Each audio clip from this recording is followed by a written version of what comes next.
আসসালামু আলাইকুম, কেমন আছেন সবাই? আমি আছি আপনাদের দোয়া, আলহামদুলিল্লাহ। আসলে ভাষা নাই বলার। এ হচ্ছে সেই খুনি, একই পরিবারের তিনজনকে খুন করছে শাহজাদ হোসাইন। কিভাবে পারলো সে একই পরিবারের তিনজনকে খুন করতে? তার একটু বিবেকে কুলালো না? যে যে মানুষটার সাথে তার এত দিনের সম্পর্ক ছিল, মানুষ বলতেছে তার সাথে পরকীয়ার সম্পর্ক ছিল মহিলার সাথে, আর পরকীয়ার কারণে সে ওদের বাসায় ঘনিষ্ঠভাবে আসা যাওয়া করতো, সেখানে তাদের সাথে বন্ধুর মতো চলাফেরা করতো। সে পারলো কিভাবে এই 5 বছরের একটা মেয়েকে এভাবে মেরে ফেলতে? মাকেও মেরে ফেললো, বাচ্চাটাকেও, কন্যা সন্তানকেও মেরে ফেললো, হাজব্যান্ডকেও মেরে ফেললো। যখন বড় ছেলেটা বাইরে থেকে বাসায় ঢুকছে তখন দেখতেছিল যে ছেলেটা রক্ত পরিষ্কার করতেছিল।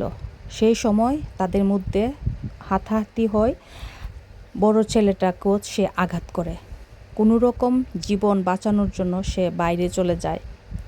বাইরে গিয়ে এমনভাবে চিৎকার করে যে সে আশেপাশের মানুষ তার কাছে দূরে এসে তাকে অ্যাম্বুলেন্সে করে হাসপাতালে পাঠায় এবং সব পুলিশদেরকে এবং ক্যারাবিয়ানদেরকে খবর দেয়। একটা মানুষ পারলো একটা পরিবারের তিনজনকে শেষ করে দিতে? কেমনে সম্ভব? আসলে আমি বুঝি না বাংলাদেশিদের মনের মধ্যে এত হিংসা, এত রাগ, এত ঘৃণা কেন? কিসের জন্যে? কোন কারণে? এটা তো একটা প্রবাসীর দেশ। আমরা প্রবাসীতে বাস করি এই জন্যে যে আমাদের চারপাশের যা কিছু আছে সব কিছু নিয়ম মেনে চলার নাম আইন।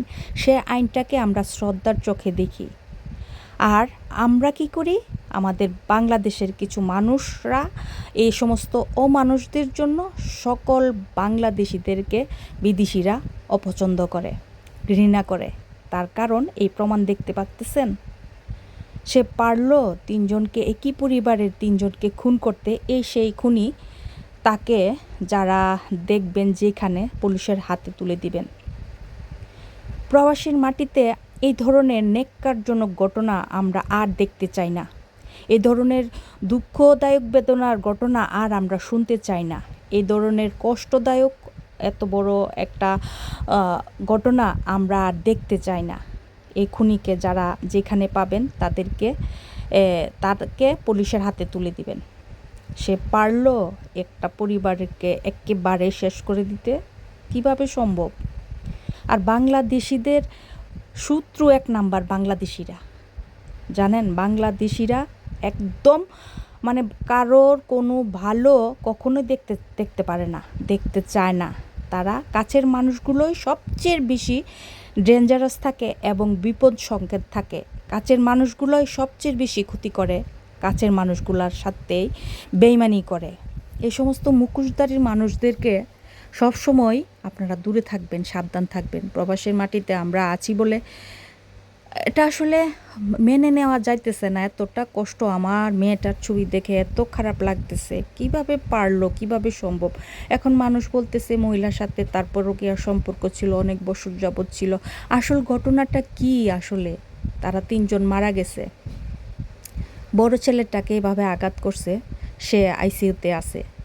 ছেলেটাকে আল্লাহ হেদায়েত দান করুক, ভালো রাখুক। সবাই দোয়া করেন যেন ছেলেটা সুস্থ হয়ে সবার মাঝে ফিরে এসে সব কিছু ঘটনা তুলে ধরতে পারে। এই খুনিকে সবাই ধরে একদম ক্যারাভ্যানের কাছে দিয়ে দিবেন। এই সেই খুনি, তিনজনকে খুন করার মতো আসপদ্দা কোথায় পেল? কিভাবে সম্ভব হলো এই ছেলে এইভাবে খুন করতে মানুষকে? একটা মানুষ একটা কিছু কাটতে গেলে তার ভিতর হাত পা ধরপড় কাঁপে, আর সে তিনটা মানুষের উপর এভাবে আঘাত করতে পারলো? কেমনে সম্ভব? আল্লাহ সবাইরে হেদায়েত দান করুন। যে যেই প্রান্তে আছেন সবার যার পরিবারের প্রতি খেয়াল রাখুন, সাবধানে থাকুন।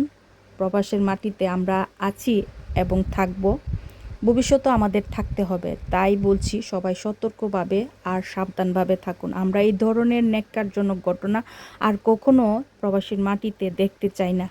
এই ধরনের বিপদ মানে এই সমস্ত ঘটনা ঘটুক, আমরা আর শুনতে চাই না। এই ধরনের দুঃখজনক ঘটনা আর হোক প্রবাসীর মাটিতে, এগুলা আর আমরা মেনে নিতে পারবো না।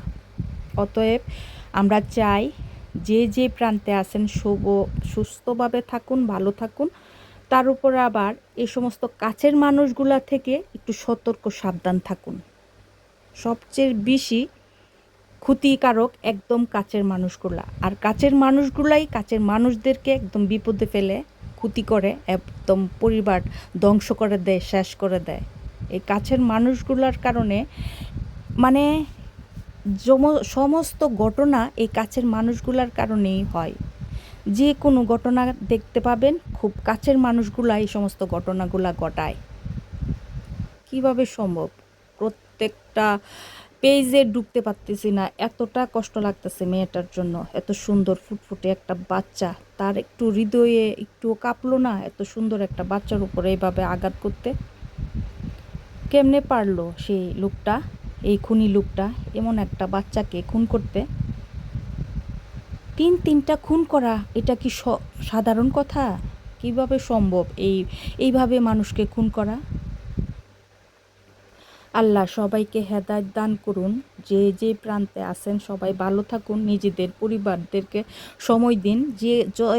যাই কিছু করুন নিজেদের পরিবারকে নিজেরাই সময় দেওয়ার চেষ্টা করুন। বাইরের কোনো লোককে ফ্যামিলিগতভাবে বেশি আসা যাওয়ার মধ্যে ঘনিষ্ঠতা করার কোনো প্রয়োজন নেই। যে যেভাবে আছেন ঠিক সেভাবেই থাকুন। আর এই সমস্ত মুখোশধারী মানুষের কাছ থেকে সবাই সাবধান থাকুন। এই সমস্ত মুখোশধারী মানুষের কারণে প্রবাসীর মাটিতে বাংলাদেশের নাম যেমন খারাপ হচ্ছে, আমরাও ওদের চোখে ঘৃণা পাত্রী হয়ে যাচ্ছি। এক তো দেখতে পারে না, আগে থেকেই বাসা ভাড়া তো দেয় নাই, এখন এ সমস্ত খুনের জন্য আরও বাসা ভাড়া দিবে না। বাংলাদেশিদের যে কি পরিমাণ খারাপ হবে ভবিষ্যতে একমাত্র আল্লাহই বলতে পারবে। ভালো থাকবেন সবাই। আসসালামু আলাইকুম। আমাদের জন্য দোয়া করবেন।